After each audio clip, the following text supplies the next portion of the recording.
49 en este gobierno de la mañana, Z101. Es el momento de escuchar el comentario de nuestro compañero Rosendo Tavares Villalobos. Gracias, José Luis Mendoza y Cervantes. El saludo, el abrazo para don Álvaro Barbelo. Esperamos, don Álvaro, que le vaya bien hoy en su cita de salud.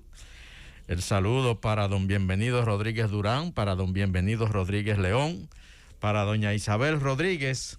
El saludo para todo el equipo, la estructura de la Z101, el gobierno de la mañana. El saludo para todo el país de aquí y el país de allá. Estados Unidos, California específicamente, registró ayer el primer caso de muerte por coronavirus, consecuencia de la variante Omicron, la variante que está ahora preocupando a nivel mundial. Quizás no sea tan letal como la Delta, dicen los especialistas, pero sí es más contagiosa, se propaga con más facilidad. Entonces ayer se reportó el primer caso de muerte por la variante Omicron en California. Pero más importante que eso, Estados Unidos superó ayer la cifra de 800,000 muertes consecuencias del coronavirus. Para ser más específicos, en el día de ayer se reportaron 800,156 muertes en Estados Unidos. Cuando la pandemia comenzó, los pronósticos iniciales eran de que podía ocasionar en ese país alrededor de 600,000 muertes. Luego, esas expectativas se ampliaron a 700,000 muertes. El número fue superado y ya se han completado 800,000 muertes por coronavirus en los Estados Unidos. En el reporte de hoy, ese fue el reporte de hasta anoche, 800,156 muertes. Pero ya en el reporte de esta mañana, ese país está reportando otros 1,286 muertes por coronavirus y otros 202,000 casos nuevos de la enfermedad. Entonces estamos hablando de que ya ese país tiene alrededor de 800,300 muertes por la pandemia del coronavirus. En el estado de Nueva York hay protestas en la mañana de hoy porque la gobernadora Kathy Hochul ha emitido una orden estatal que obliga a llevar mascarillas incluso en las oficinas. Usted está sentado en su escritorio, sea una empresa privada, como son prácticamente todas las empresas en Estados Unidos, y ahí por orden estatal usted tiene que llevar una mascarilla.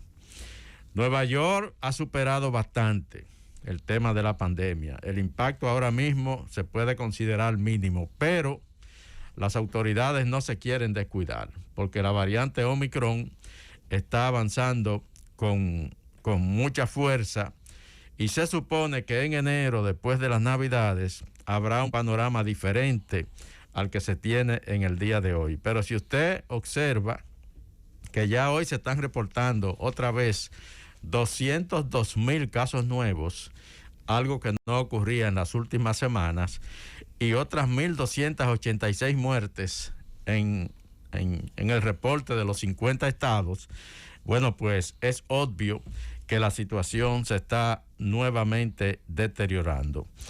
El mundo, en sentido general, ya acumula 6,323 muertes para sumar más de 6,323,000 muertes a nivel global, mientras que ya se acumulan también ayer se reportaron 629,000 casos nuevos de coronavirus en el mundo y ya la suma de casos pasa de 271 millones de casos a nivel mundial. Esa es la situación ahora mismo con la pandemia. Aquí en República Dominicana tenemos una situación a este momento, podríamos decir, controlada. Las autoridades están optimistas en función de lo que ha ocurrido en las últimas semanas. Ayer, por ejemplo, no se reportó ninguna muerte. En los últimos días se han estado reportando 200, 300 nuevos casos, pero hay entidades como el Colegio Médico Dominicano. Yo escuchaba al doctor Zenén Cava advirtiendo de que en enero, consecuencia de lo que va a pasar en las Navidades, deberíamos de estar preparados para una nueva ola de casos de coronavirus. Esa es la situación. El caso de Baní, porque la tragedia en Chiapas, esa historia comenzó a desvelarse aquí en el Gobierno de la Mañana. Hace aproximadamente 2 semanas que Nayib Chaede recibió una llamada desde el Aeropuerto Internacional de las Américas. Un grupo de personas se quejaba de que oficiales de migración les estaban impidiendo abordar un avión con destino a México, pero que su propósito era llegar a Nicaragua. Sus pasajes eran para Nicaragua, pero tenían que volar por Aeroméxico. Se hizo la denuncia aquí, en el Gobierno de la Mañana. Se le hizo un llamado a la Dirección General de Migración para que se expresara con respecto a esta situación, y al día siguiente vino al Gobierno de la Mañana el director general de Migración, el señor Enrique García. Aquí él por primera vez puso de manifiesto lo que estaba pasando en Baní y en Azua, dijo él. Denunció que había una mafia que estaba organizando viajes ilegales, trata de personas desde esas comunidades del sur del país, y que la rutina era comprar un pasaje con destino a Nicaragua, algo que a Migración le resultaba sospechoso, decía el director de Migración, porque a Nicaragua ahora mismo no hay nada que ir a hacer, y él decía que eso no se entendía, tanta gente viajando para Nicaragua, pero que en realidad el pasaje se compraba para Nicaragua vía México, y el propósito, como explicaba Felipe ahorita, era quedarse en México. Y desde allí, entonces ahí lo asumía otro enlace de la red de tráfico, porque la red comienza aquí en República Dominicana y lógicamente enlazan entonces en México con otros elementos de la red, lo sacan del aeropuerto y lo llevan hacia esos lugares donde entonces los embarcan, en este caso, en un camión apiñados, donde prácticamente no se puede ni respirar. Dicen algunos de los sobrevivientes que todo el tiempo parado porque no se podían ni sentar, y ocurrió esta tragedia. El primer reporte sobre de que en esa tragedia en Chiapas, y específicamente en la línea fronteriza entre México y Guatemala, el primer reporte de que ahí habían dominicanos se dio precisamente aquí también en el Gobierno de la Mañana. Recuerda, José Luis, nosotros decíamos cuando dábamos la noticia de la tragedia que había pasado, y que informes preliminares decían que habían inmigrantes que trataban de llegar ilegalmente a Estados Unidos desde Guatemala, desde El Salvador, desde Honduras, y decía el informe que también desde la República Dominicana. Así es. Al otro día se dio la información preliminar de que habían 3 dominicanos en el grupo y que uno había muerto.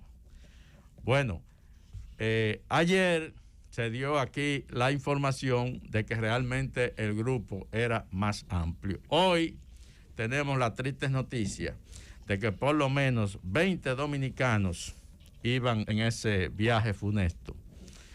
Y vaya usted a ver la consecuencia, diríamos nosotros, la coincidencia de que precisamente venían de Baní hay 2 casos que se reportan de personas que eran de Montecristi, pero la mayoría de Baní. Hoy Baní está de luto. Por lo menos 2 municipios de la provincia han declarado 3 días de duelo. Hay 7 muertes, varias muertes en una sola familia. Un caso que llama mucho la atención, un joven de 23 años entre los muertos. Se revela que hace 20 años su papá, que era dueño de un colmado, tomó la yola para irse ilegalmente a Puerto Rico, para buscar allí supuestamente mejores condiciones de vida. Pero el mar no le permitió llegar. Rosendo, yo me pregunto, y te pregunto a ti, ¿qué pasa por la mente? ¿Qué es lo que realmente lleva a una persona a tirarse al mar y a esa aventura? Porque nosotros vemos que inclusive ahí se habla de cantidades importantes de dinero. Es que el factor de la falta de creer, por ejemplo, en su país, pesa más que inclusive el tener o disponer del dinero para irse. La gente siempre cree que aquí no hay nada que hacer y que se puede conseguir lo que no se consigue aquí en otro lado. Y incurren en acciones como esas.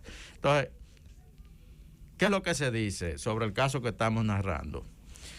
Este señor hace 20 años deja su colmado en Baní, en Cañafistor, Baní, y toma la yola para irse a Puerto Rico. No pudo llegar, desapareció en el mar.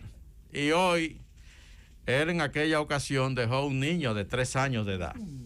Lo dejó huérfano. Hoy, 20 años después, ese niño ya de 23 años toma esta ruta de México para llegar a Estados Unidos y también muere en ese camión. Un verdadero drama. Los reportes son de hasta ahora 7 muertos, por lo menos 10 heridos y hay 2 que continúan desaparecidos. Unos 20 dominicanos hasta ahora involucrados en esa lamentable situación. Que pagaron algunos $1.200.000 pesos, otros pagaron $22.000, algunos hipotecaron su casa, vendieron su casa, vendieron su carro, vendieron negocios para juntar esos $22.000 o ese $1.200.000 pesos y embarcarse en esta aventura. Porque supuestamente allá en la tierra prometida van a lograr lo que no han logrado en la República Dominicana. Yo entiendo, la gente siempre cree, la gente siempre alberga esperanzas, la gente siempre entiende que aquí no hay posibilidad, que aquí no hay modo, decían algunos familiares. Bueno, él creía que aquí no tenía oportunidad para comprar un carro, para comprarse una casa, y que allá sí lo iba a conseguir. Y entonces nosotros, la familia entera se involucró y cogimos prestado e hipotecamos la casa, hicimos esto para juntarle los $22.000. Hoy estamos llorando, caramba, qué tragedia. Y la verdad es que es una verdadera tragedia. Que ojalá y por fin, sirva de ejemplo para que esa gente que se siente desesperanzada en este país entienda que no vale la pena. Y no vale la pena porque le voy a decir lo siguiente. Cuando usted llegue a Estados Unidos, si es que llega, y llega ilegal, usted no va a encontrar allá las oportunidades que usted cree que no encontró aquí. Usted va a vivir, usted va a conseguir un trabajo. Ahora mismo hay una situación en Estados Unidos donde el que llega encuentra trabajo. En Estados Unidos los negocios andan desesperadamente buscando empleados, pero usted va a vivir cargando siempre la mochila de la ilegalidad.